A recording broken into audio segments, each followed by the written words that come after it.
All right, this is Greek in Plain English Class 9. We are humming along with this stuff. Tonight we're going to look at infinitives, so you can open your notebooks to that page. Before we do, I wanted to follow up on some work that we did last week. After class, there was an excellent question about the passage that we were studying and why my position was what it was, and that there should be, isn't there an alternate position, and how is that viewed? And that was an excellent question. I want to follow up on that tonight because that's important. What we do here, this is not a theology class. This is certainly not a denominational class. So I don't want this to ever become, you know, here's the point of view of what the Scripture says. Now, granted, in some areas, yes, I'm very comfortable with that, you know, when it comes to the Trinity or, you know, salvation by faith through grace and not of works, those kind of things, divinity of Christ. Those things are, we definitely have to say, yes, this is the definitive answer. But because this class is about learning Greek and the focus is on the text and the exegesis from the text, I wanted to present the alternate argument to what I presented last week because I want you guys to see how we explore the text. And I think that's hugely important to do, that it's not just, well, you know, here's how John did the exegesis and there you go, go forth and believe this forever. But you need to look at the other end of this. Now, the passage that we were looking at last week was in John, particularly John 3:16, and it was the use of, because we were studying participles, it was the use of the present participle, hapisteuon.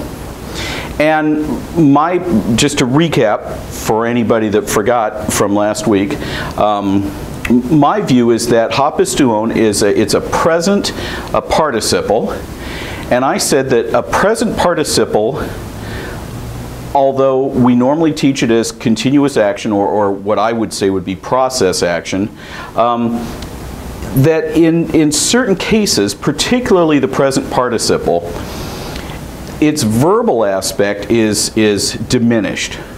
So the idea of it being continual belief, I don't feel is strong there. I think particularly because it's a present participle, that the grammar of the use of the present participle is I think it's diminished somewhat, and so I said that it just meant sort of a generic idea. It was just those who believe, and it didn't have an emphasis of those who continually believe. Now there are folks, the other view is then that it does mean continually believe, so that the verbal aspect of the present participle is not diminished here. And so that's really the argument was, do we, and I mean argument in terms of two different views of something, not an argument like, gosh darn it, you're wrong, I'm going to clonk you on the head or something. Not an argument, but a discussion of 2 points of view. Mine is that when we look at instances of the present participle, its continuous aspect is diminished. It's more used in a generic form. And so I wanted to present the argument for the other side of that the present participle is used, particularly in this verse, as a continuous idea, so that it should read those who continually believe. And how I thought the best way to do this, rather than, because you guys heard a whole lot last week of what I thought, is that I would present the argument from another source. This particularly is a guy who I hugely admire. Daniel Wallace is a prof at Dallas Theological Seminary. The guy is just, he's just a brilliant guy when it comes to Greek. His main work is Greek grammar beyond the basics. This is, you know, I've got a couple of grammars that I spend a whole lot of time in. This is one of them. In fact, I've worn it out. It's literally falling apart on me here. you know, if Dan Wallace ever happens to go to the YouTube channel for HaDavar and he clicks on evening 9 and he sees that my copy is all worn out, he is welcome to send me a nice fresh copy, mainly with his autograph on the front page. That would be wonderful. But in lieu of that, I will continue to work with my old beat-up copy. Now, Wallace takes a different view of the present participle in this verse than I do. So because he's a man that I greatly admire, and I have to tell you, he's not just an academic, he is a really good, godly man. I mean, sometimes academics have a tendency to only focus on that. And when you read stuff that Wallace has written, it goes beyond that. I mean, he clearly has a pastoral side to what he does. So I really admire this guy. And he's spot on with his scholarship when it comes to Greek. So that's why I think that he is an excellent one to say, I want to present the opposite side to what I think through what he says. Basically, to recap this, we're focusing on the use of the present participle. And the present participle, remember, because I said a participle has part verb and part adjective. It's a verbal adjective. That it's going to have aspects of the verb at the same time as it has aspects of the adjective. And that my view is that particularly the present participle, not other participles, but particularly the present participle, in usages, the verbal side is hugely diminished. It's a very small piece. And so the continuous action idea is flattened out. And so that the present participle becomes, and this is what we would refer to, and Wallace uses this term, I need to define it for us, the idea of gnomic. Now, gnomic has nothing to do with those little red pointy hat things that I have an Angels baseball one out in my garden. It's my little Angels baseball gnome. Gnomic is a term that's used in grammar and in the study of language to mean sort of a neutral or timeless idea. In other words, it's something that is not necessarily universal. I think universal is the wrong word here. I think timeless or neutral is the best way to say it. In other words, it's presenting something to say, here's a statement that is always going to be correct. It's gnomic. It's an aphorism. I don't know if you're familiar with that term. And so I believe that the present participle flattens out, diminishes to become fairly gnomic in most of its occurrences in the New Testament. Wallace actually agrees with me to begin with. Wallace, and I don't like to normally read from other people's stuff because you guys don't come here to hear me read to you, but I thought this was the easiest way to do it. Wallace says, and this is in his section on the participle, verbal usage. In my edition, it's page 620. And he says, the aspect of the present participle can be diminished if the particular context requires it. Thus, for example, and he cites the example that I gave last week of Mark 1:4. Ha baptizon in Mark 1:4 does not mean the one who continually baptizes, but simply the baptizer, the one who baptizes. And then he points out, also as I did last week, that we can verify that by, if we look at Mark 6:14, and we read that, it says, John the Baptizer has been raised from the dead. Well, if it means that he's continually baptizing, then it would sort of have this ridiculous picture of like not the headless horseman, but the headless baptizer at that point, because John had been deceased. So Wallace presents the same point that I do, that the present participle can be diminished, can be flattened out to be non-continual action, just simply be gnomic in its course. He has a footnote to this that says this is not as common with participles in other tenses. The reason seems to be that the present participle is well suited to a generic notion. That was the word I was looking for, generic. Leading itself to a gnomic tense use. The other tenses, however, are usually more specific in their application, so that's why they don't flatten out quite like the present participle does. At that point, Wallace and I completely agree. I'm not going to end there, though, because we do disagree at one point here. So he gives further illustrations. Not all with the present participle, but Mark 6:44, those who ate the loaves were 5,000 men.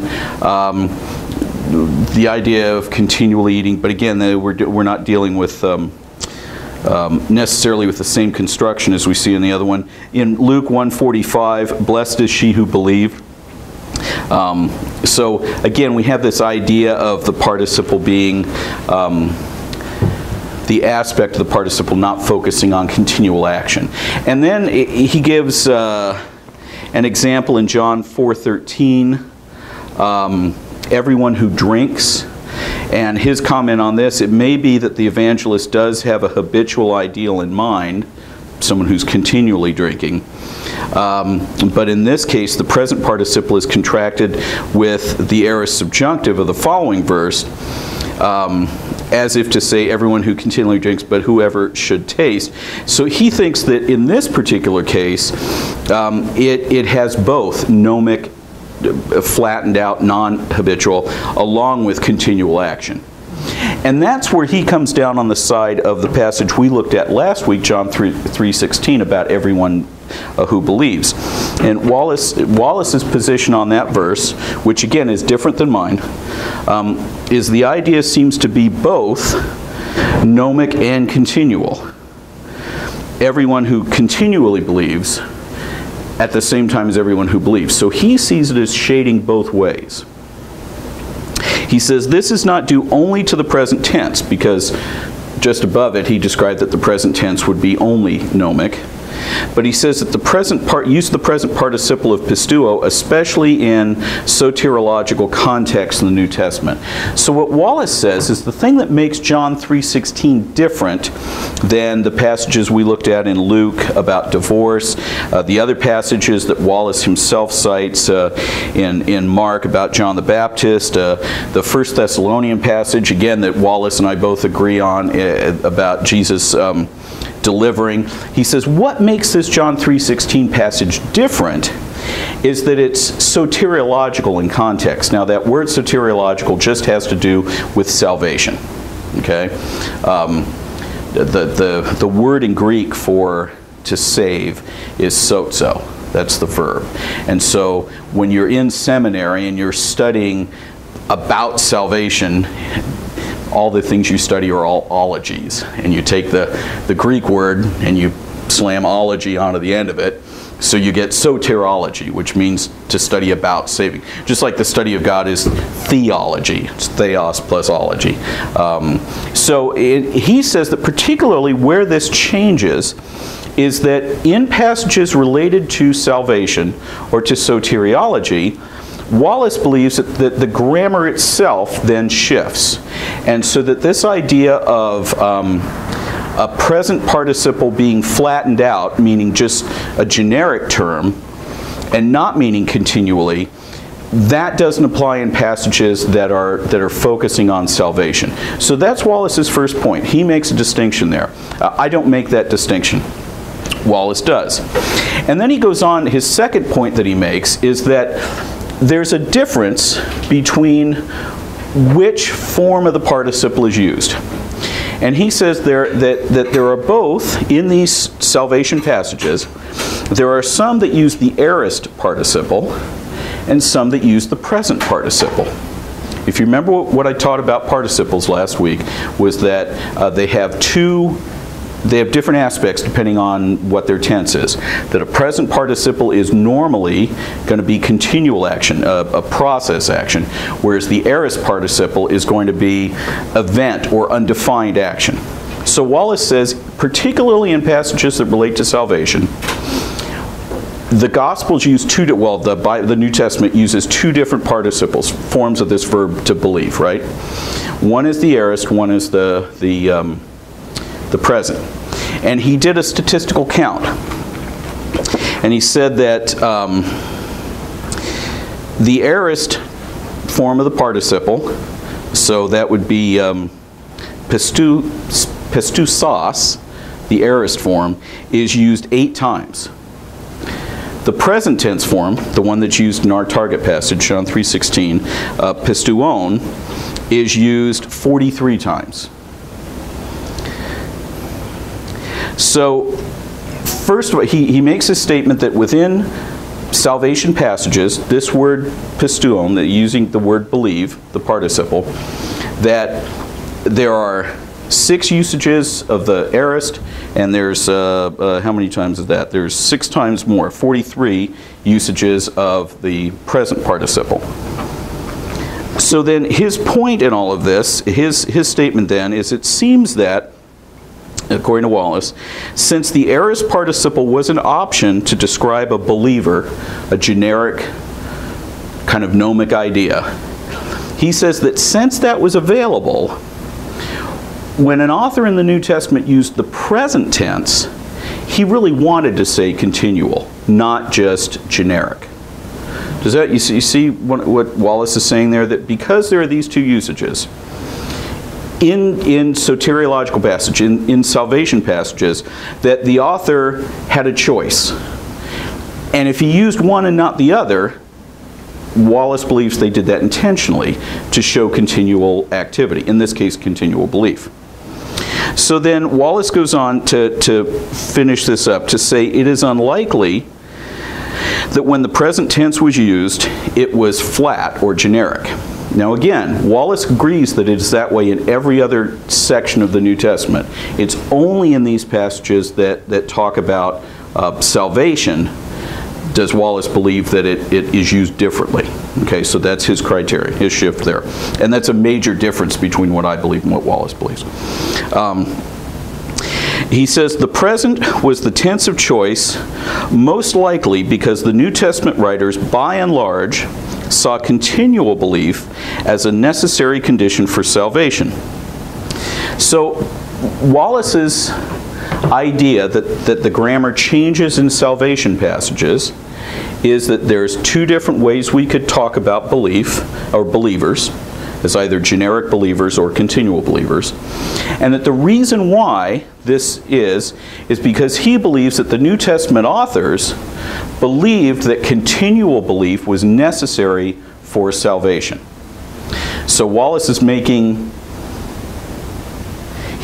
a statement about the theological position of the New Testament authors, that they believed that continual belief was necessary for salvation. So that's why in these salvation passages, the grammar shifted from what it does in the other passages to be this continual use of the present tense.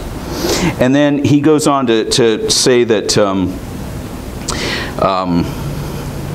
this occurs in almost all of these passages. He quotes 50-some passages here that relate to this.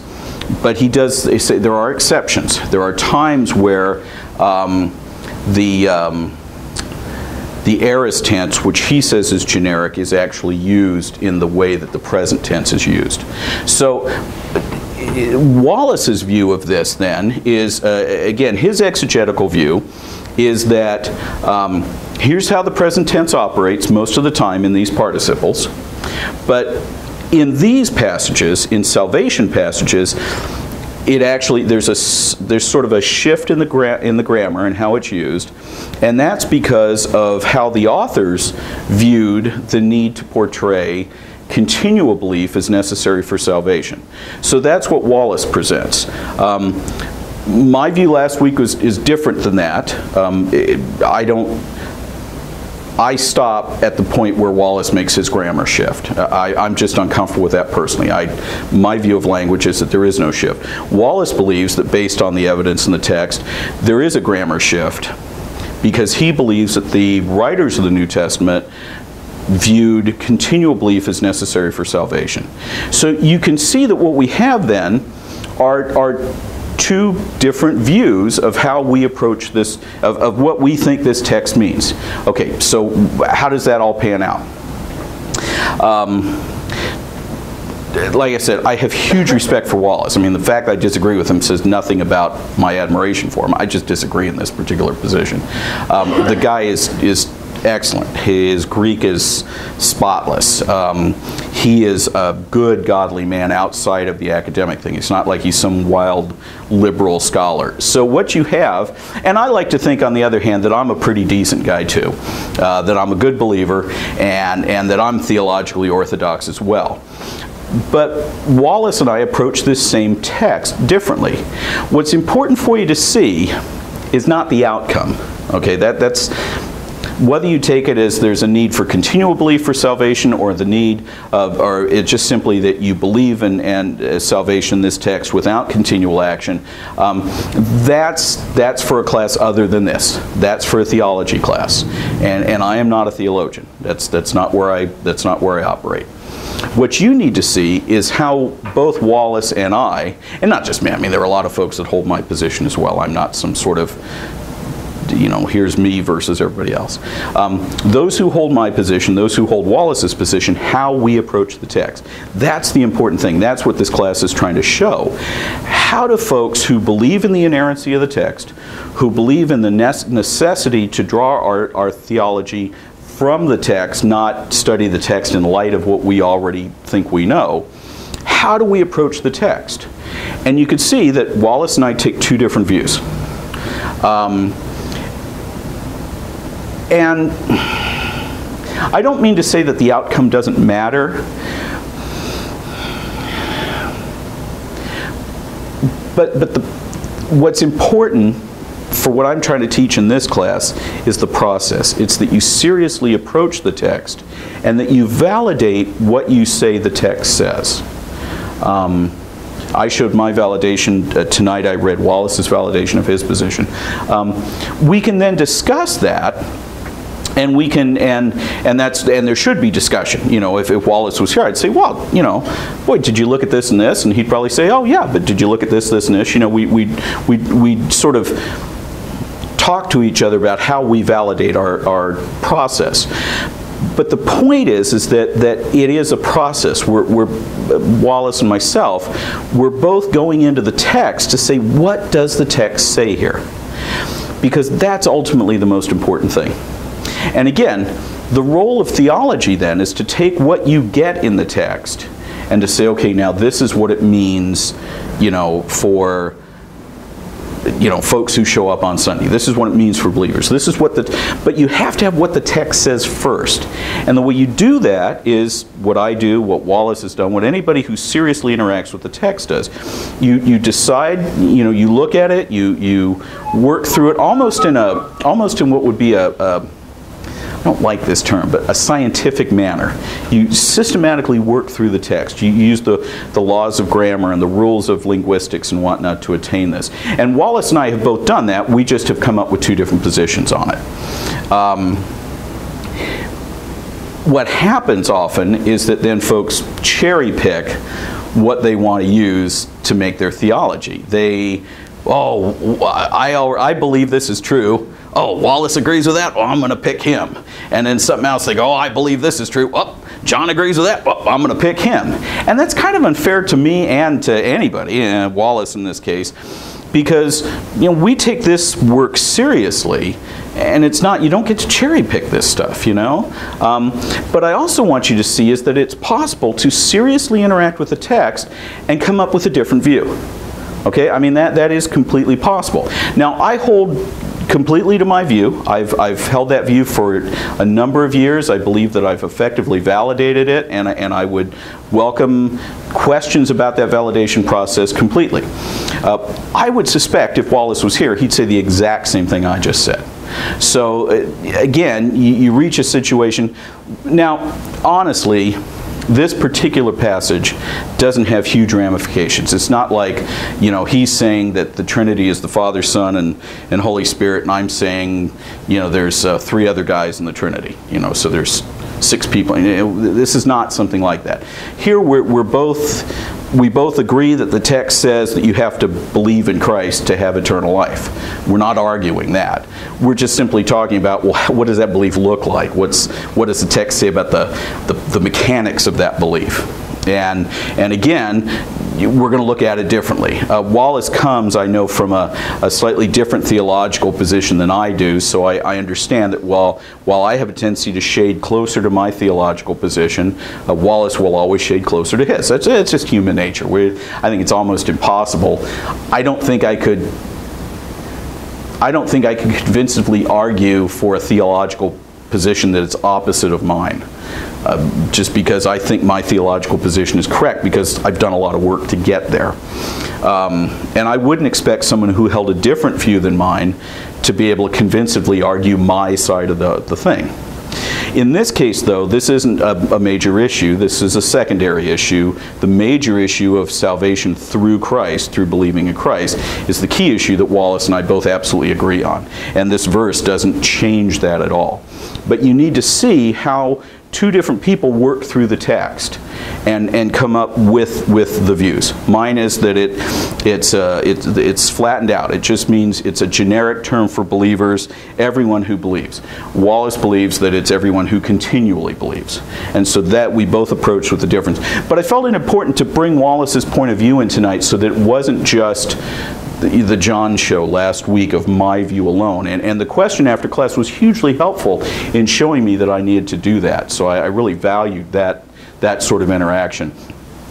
For anybody watching on the internet or seeing this at YouTube, that question was asked after the tape was off. So if you go to last week's class and cursor through it, you won't find that question. It was after the tape was over. But I felt that it was necessary tonight to present the opposite side of that argument, because I want you to see how folks approach the text, but come away with slightly different views. I hugely recommend Wallace. He's involved a lot with a website called Bible.org.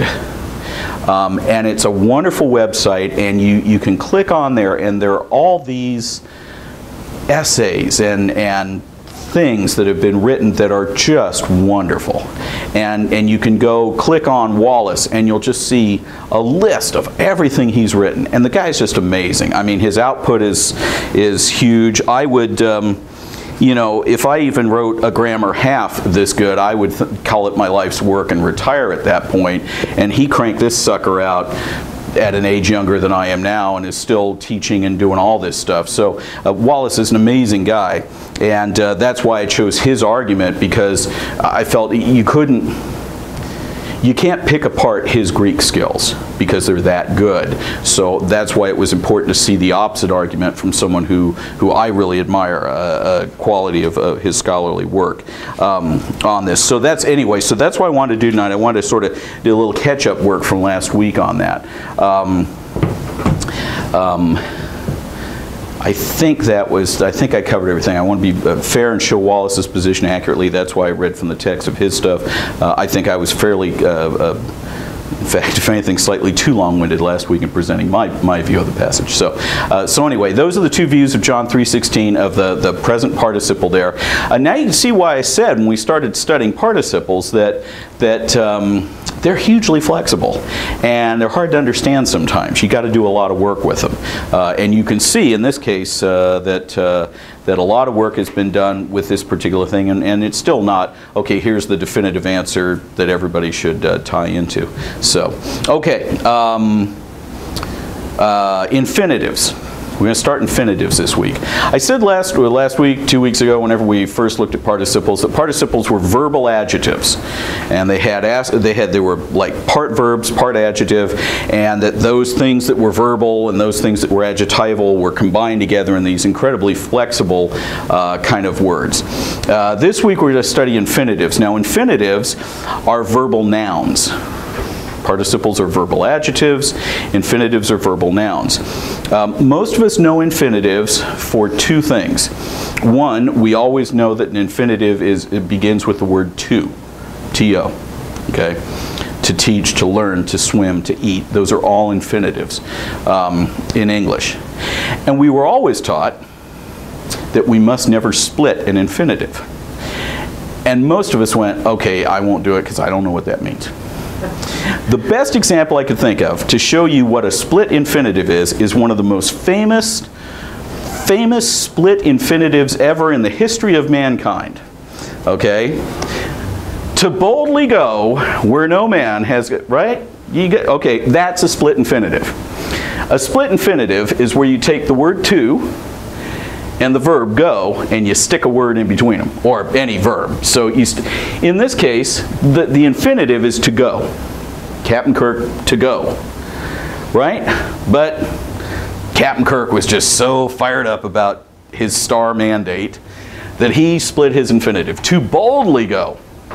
I am told nowadays that grammarians are lighting up on that apparently my high school English teacher was wrong to hit me about the knuckles with a ruler every time I split an infinitive, and that nowadays we're a little bit looser on that. I'm still uncomfortable with splitting infinitives, except in a case of such a profound statement as to boldly go where no man had gone. That one I think is fine. We should just leave that one alone. The thing about Greek infinitives is you can't split them because they're just one word. See, an English infinitive has two words. It's got the word to and it's got the verb in there. Greek infinitives are just simply one word. So you will be lucky now, studying Greek infinitives, to know there's no possibility that you can split the Greek infinitive. Of course, you can't always split it when you translate it into English if you would like. But the Greek words themselves, infinitives, you can't split. And Greek infinitives then are verbal nouns. Now, that word infinitive, okay. It means exactly what it sounds like. You know the word infinitive, okay, means infinite, has no limit on it. You see, in grammar, you talk about finite verbs. Okay, those are verbs that have a limit on them. And then you talk about infinitives. Well, those are verbs that don't have a limit. The way they're limited is usually a finite verb will have a subject. Okay? If I say, our good friend Tom that we've talked about through the whole class, if I say, Tom hit the ball, okay? Hit is a finite verb, okay? It's limited. It's limited to, by Tom, the subject, right? So a finite verb has a subject. Tom hit the ball. If I were to form our verb hit into an infinitive, it would no longer be limited, it would be unlimited. Because to take the verb hit and make it an infinitive, I say to hit the ball. To hit the ball. Sounds very poetic, right? Like a beginning of a baseball poem. To hit the ball, it's not limited. It's not limited to Tom. It's limited nowhere. It just talks about hitting the ball. So you can see by its nature, an infinitive has sort of a broader range than a finite verb.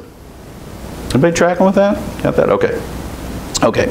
So it's this idea of subject. Now, because of this, we also have to realize that infinitives don't have time. Right? To hit, when I say Tom hit the ball, that kind of tells me there's a time aspect in there of that verb, right? We know verbs all have time aspect in them. And in this case, the infinitive, to hit the ball, it's timeless. There is no time associated with it. Infinitives in Greek have tense, but they have no time. Let me say that again. Infinitives in Greek have tense, but they have no time. Now you'll see in a minute, they get their time from someplace else. But in and of themselves, their little infinitive DNA does not have a little spiral that's time, okay? They are without the gene of time in their little DNA makeup. Okay, they have tense. Infinitives in Koine Greek occur in three tenses. Okay, the present, the aorist, and the perfect. And since we've talked about these tenses over and over and over again for, I think, 4 weeks now, maybe 5 weeks, you guys probably already know this, but I'll say it again. Present tense, again, this is not time, this is aspect. Present tense is process or continual, as we've just spent a lot of time talking about continual, right? Aorist tense is undefined or event, and perfect tense is completed. So whether it's present, aorist, or perfect as an infinitive tells you about the quality of the action, the aspect of the action, not the time. Is the action process? Is the action event? Is the action completed? So infinitives, a present infinitive will talk about some sort of action that's in process. An aorist infinitive will tell you simply a statement that something occurred, the action occurred. And the perfect tense will tell you that the idea of the infinitive in the perfect tense is that it's completed action. Okay? This is frequently something that is really difficult for folks to get about Greek. And I know I spend a lot of time, week after week, I kind of mention this a lot. And it's not because I enjoy being redundant. I sometimes do that out of memory lapse, but not intentionally. But in this case, it's important to do this because I've taught Greek for years, and you kind of pick up on what people get and what they don't get. And one of the things that they struggle to get sometimes is this idea of aspect versus time. Because in English, we don't usually talk about the type of action, we talk about the time of action. We're more concerned, I'm eating, I have eaten, I will eat, than we are about how we eat. Did I eat quickly? Did I just scarf it down and run out? Did I have a lavish banquet that was 12 courses that took me 3 hours to eat? You know, we don't usually care about that stuff. We just want to know when we ate, right? Are we doing it now? Did we do it in the past? Or are we going to do it in the future? So in Greek, though, the idea that this action can be a process or an event or completed, that's what's dominant in the Greek idea, especially in infinitives. And you need to start being sensitive to that. That's a question that you want to start asking the text when you see an action word. What kind of action is this? I'll talk about this later on in a couple of weeks when we look at how to study the text based on what we know. But I, sort of as a side note, if this was a U.S. Day Today a newspaper, this would be a little colored patch on the side, probably with a pie chart, what I'm going to tell you now. You have to ask questions of the text, okay? When you see a verb, or something that's verbal in nature, a verb, a participle, an infinitive, you need to ask, well, what about it? What type of action are you talking about here? Hey, Paul, what are you trying to tell me with this verb? Okay? Hey, Mark, Luke, whoever's writing it, what are you telling me with this action? And I already, a few weeks ago, I talked about this. Even when we put a label on it, and we say, oh, well, that's continuous action. I like process better, again, because it doesn't have the sort of lexical predefinitions that continuous does. But if I say continual action, then you need to ask another question of the text. Well, what kind of continuous action? And I'm using continuous because we just talked about that earlier. If I turn the spigot on outside my back door, water's going to flow out. Okay? Or if you turn the faucet on there in your kitchen or your bathroom, the water comes out. That water is flowing continuously. If your plumbing's good, it never stops until you close the faucet, right? So that's one type of continuous action. Earlier before class, we were bemoaning Southern California traffic. Now I can say that I drove continuously for 3 hours. Okay, that's true. I got in my car at, noon, and I didn't get out of my car until 3 o'clock. But in reality, I probably didn't drive continuously, especially in Southern California, for that amount of time. I probably drove pretty good for a while, and then I probably stopped. And then the traffic slowed down at the interchange, and so I only drove 5 miles an hour, and then I stopped. And I had to wait a minute because they cleared an accident. And then I drove 50 miles an hour, and then I came to another traffic jam and I stopped. So there's continual driving. I'm driving from noon till 3. But in that process, I'm not driving in the same way the water's coming out of the faucet of your sink. I can say that I've studied Greek. I should do the math on this one of these days. If you guys are good with math, I started studying Greek, I don't know, around 1977, 78, something like that. And this is now 2013. So whatever that, however long that is, I've continually studied Greek. It doesn't mean that every hour of every day. I slept, I took vacations. There were days I never even opened my Greek grammar up, okay? So, but I've continually studied the language. That's even more sporadic than the driving, and it's certainly different than the water flowing out of the tap. There's an idea of continuous action as iterative. It's a pulse. It's a continuous action with breaks in between. I grew up with a cuckoo clock in my house. I don't know if you've ever had the joy of a cuckoo clock in your house, but you know that they do not allow you to forget that the time happens, okay? Because every hour the little cuckoo would come out and go boop, boop, boop, boop, depending on what hour it was, right? That clock was continuous in that it chimed every hour, Not all the time, but every hour that little bird stuck its little wooden beak out and went, boop, boop, boop, boop, right?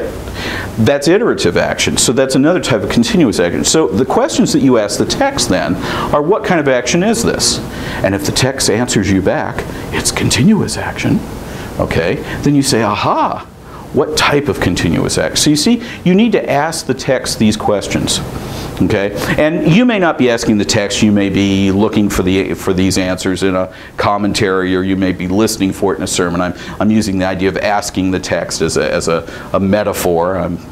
I hope your text doesn't talk back to you. If it does, you may want to seek counseling at some point. But so I'm saying that we need to ask these questions. These are the kind of things that we do. Okay, jump back to our infinitives.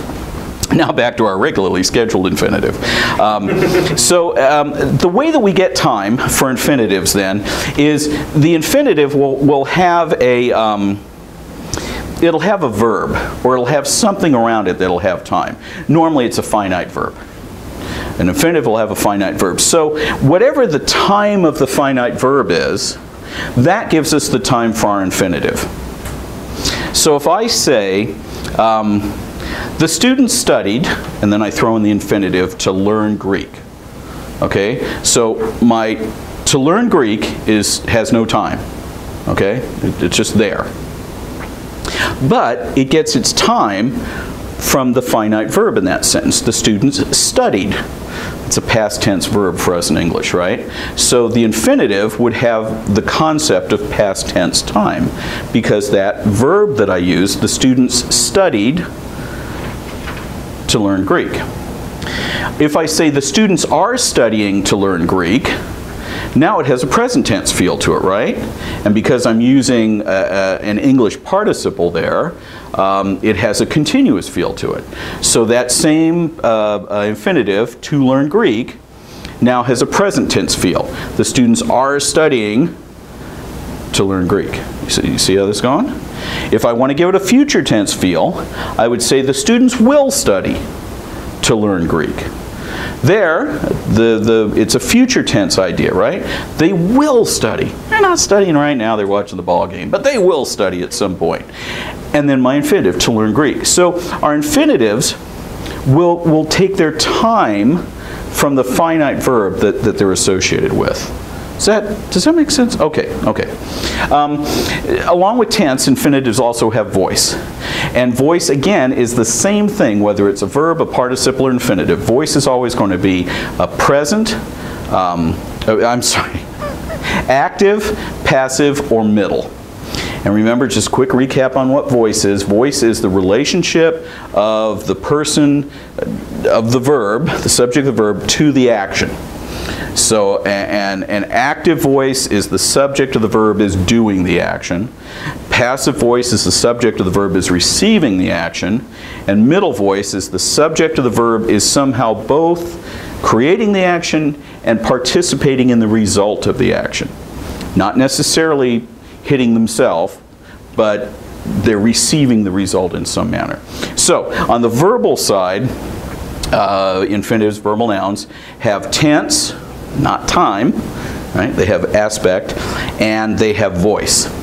And where they get their time, because they don't have time, their little infinitive DNA doesn't have any time associated with it. They get their time from the finite verb that they're with. On the noun side, there's nothing. Okay? Remember the participle had those noun things in there? It could be case, and it could be gender, and it could be number, right? For participles, because they were verbal adjectives. Well, infinitives and verbal nouns, they get nothing from the noun side. The reason why is they're called indeclinable. Not like the old song by Lou Rawls, Unforgettable, or Nat King Cole if you go back further than Lou Rawls. But they're indeclinable. In other words, the form never changes. Remember that forms changed on nouns, right? They declined, they changed because they had to show us their function in the sentence. Okay? Infinitives are indeclinable. They don't have to show us their function. They get their function from those things that are around them, and in some cases with particular usages. Normally they get that from the article, because they're a verbal noun, they can take the article, and so they'll get their case from that article. But in and of themselves, and this was the point in first year grammar that most of the students went, oh, whew, thank goodness, because it's a lot easier to memorize the paradigm for an indeclinable element of speech than it is one that has 36 different forms, you know. So everybody always liked infinitives for that case. Okay, how are infinitives used? Infinitives used, first of all, is substantive, the noun side of the verbal noun idea, right? Which means they can perform just about any function that a noun can, okay? Most of the time,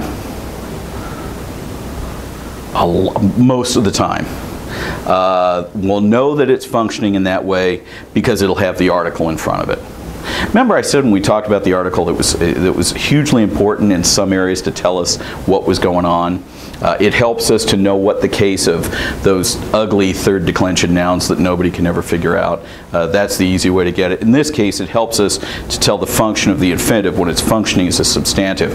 Now, the interesting thing is, in this case, the article that it uses will always be the neuter singular. Okay? It never will take a masculine article. It will never take a feminine article. It only takes the neuter, and it only takes the singular. So when you have now it may take a different case. It may be in the accusative or the nominative, but it will only be, gender will be neuter and number will be singular, the articles that are attached to infinitives. And this is when it's used as a substantive, which means it's used as a subject.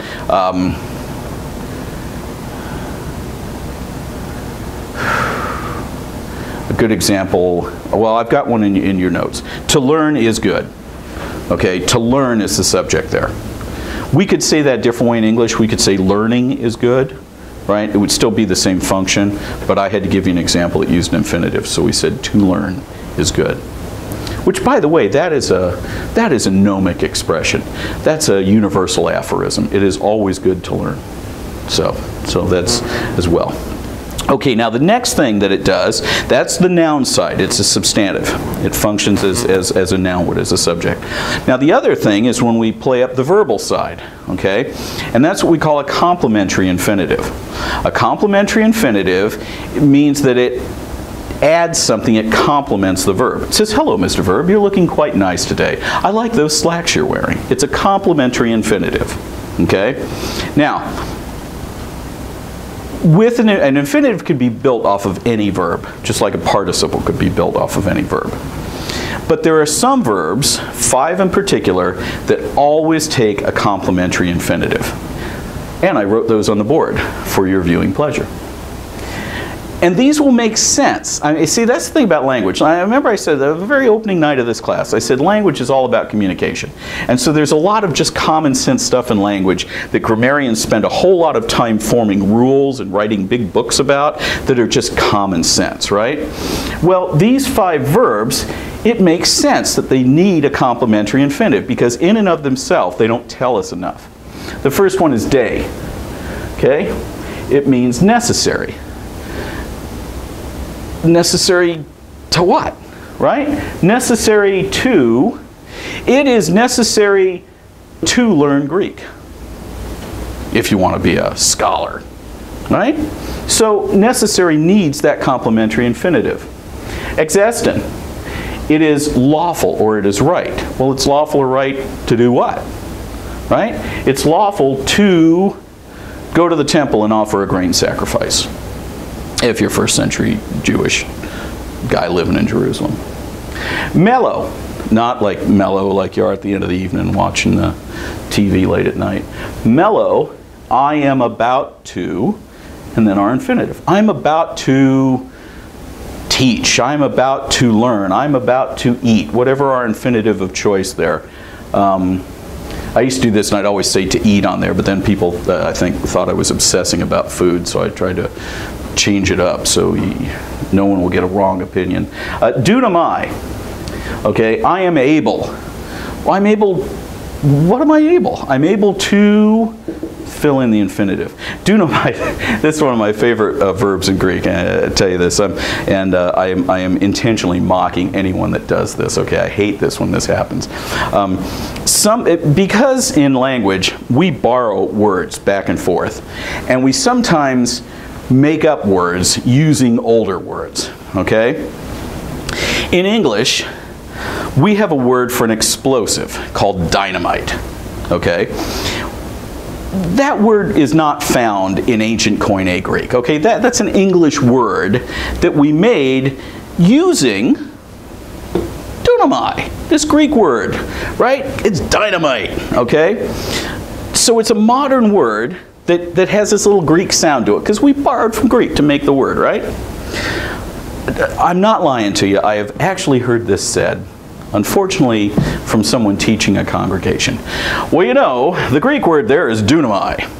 Dunamai is like our modern word dynamite. So what the text is saying is this is explosive. Okay, that's not, I mean, I even had to do my funny TV announcer voice to do that, right? That's terrible. Never do that, okay? Dynamite is a modern word. It's a great word.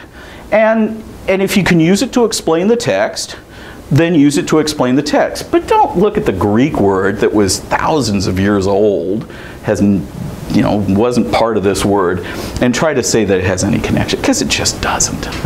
We just don't do that, okay? So dunamai is one of these 5 verbs that has to have a complementary infinitive. I am able. I am able to what? To fill in your infinitive. Arkomai is another one. I am beginning. Okay, what are you beginning? Am I beginning to read, to write, to laugh, to dance? What am I beginning, right? I'm beginning to sing, I'm beginning to paint. So these 5 verbs will always take a complementary infinitive. The other verbs do as well, but I'm just saying these 5 are always going to take that complementary infinitive. Okay, now in your notes, on the page that has complementary infinitives on there, also has a section called Infinitives with Prepositions. Okay, sometimes an infinitive is used with a preposition to tell us specifically. It's a grammatical marker. Remember how I said that when authors wrote the Greek, they intentionally did things grammatically to tell us where they were going, what they meant. See, nowadays, if I take my nice gold-edged modern Bible with its fake leather cover and I open it up and I look in all these different sections, they've got numbers, and it's chapter 21 verse 20, and it's got a heading and it says this is where Peter and the disciple Jesus loved, and I've got all this stuff in here, and what we think is that, wow, that must have been so cool that when Jesus was explaining the scriptures to the disciples after he was risen, it was nice because he opened his leather gold-edged thumb-indexed Bible and took the ribbon out and said, okay boys, turn to Exodus 20, I'm going to walk you through this. Well, that wasn't the case, right? Back then, this stuff, the Old Testament was written on scrolls. I believe most of the New Testament, if not all of the New Testament, was written on scrolls as well. I don't think that they had codices at the time of the writing in the New Testament. And a codices is a fancy scholarly name for a book, right? Because the technology, I'm going to mildly get off track for a second here. One of the great technological inventions of humankind was the switch from the scroll to a codices. Okay, a scroll, you were limited, because if you wrote on animal skin, you were limited by the size of the animal skin. I mean, unless you could find a woolly mammoth, most of your animals were going to be only so big, and by the time you scrape the fur and the guts off of it and you tan it and thin it out and everything, you can only get, this much stuff to write on, right? And then you roll it up, okay? And while that was really good, because that was a lot better than stone tablets, right? Because, you couldn't carry around a 5-ton stone tablet, you could carry around this scroll of animal hide, of vellum, and that was pretty good. So that was a big jump there. But the problem with scrolls was that they were rolled up. See, if I'm studying the Bible and I say, okay, you guys, go over here in Joshua, and now keep your finger there and jump over here to 1 Corinthians, I can do that, right? If I've got a scroll and I'm at the front part of the scroll and I go, okay, oh shoot, you know you need to turn to chapter 20. I got to unravel that scroll real quick. And this other end's curled up on me, right? Normally they were on rollers, right? So I couldn't hold two places at once. So there were drawbacks to the scroll. Codices comes along, huge invention, because now I write on flat pieces of papyrus, right? I don't have to worry about killing big animals. I just go out in the swamp and I cut this bush down and I go pound it out and I take the reeds and I lay them overlapping each other, and now I've created, once it dries out, this piece of paper that I can write on. And now I can have as many of these as I want, and I just stack them together and I clip them on one side. And I can write on both sides of them if I want to, right? And because scroll, you only wrote on one side. And then I could do my magic trick of jumping to two different places just by keeping my finger, right? So codices was huge in terms of a technological leap forward. I believe that the scroll to the codices was sort of akin to going when the internet came in, right? Because, I mean, it's a huge technological event. I know we don't think that nowadays, because nowadays books are old hat when you have Kindle or an iPad. But in the first century, it was a big deal. Okay, I got way off track there. This stuff was originally written, I believe, on scrolls. And it was written all capital letters with no spaces. And so you had to tell the reader, look, this is where I'm going, right? We didn't have chapter and verse numbers. We didn't have, so the way you tell somebody, here's where my argument is going. There's A, B, and C. The result of A, B, and C is now D. Well, I have to have something there to tell you I'm at the result part of this. And the way I do that is grammatically. And if you look in your book, one of the ways we do this is by using infinitives with prepositions. Now, you'll see there are 6 prepositions there: dia, eis, pros, pra, en, and meta. Okay, those are the 6 prepositions that when used with an infinitive will give us a certain thing. Now, what I want you to do is sort of take, well, you can do as you like. My recommendation is mark sort of a dotted line across the page between pros and pra, because these really separate into 2 sections. We have result or purpose, and then we have time, and it separates there between the 2. Dia, eis, and pros are all showing us either result or purpose. And honestly, in result and purpose sometimes overlaps. So those 2 go together real well. I did this because of, or I did this in order that. I did this as a result, or I did this for this purpose. They're real close, okay? And then the bottom 3, pra, en, and meta, are all time related. Okay, now, if I have dia plus an infinitive, it's going to give me results. So what I would translate that into English, and I'd recommend you sort of scroll these in there because I didn't, is the word because. Dia plus an infinitive gives us the idea of result. In other words, because. Because of this stuff, this other stuff. Eis plus the infinitive gives us purpose. So in order that. And the same thing for pros plus the infinitive gives us purpose, so I would write in order that.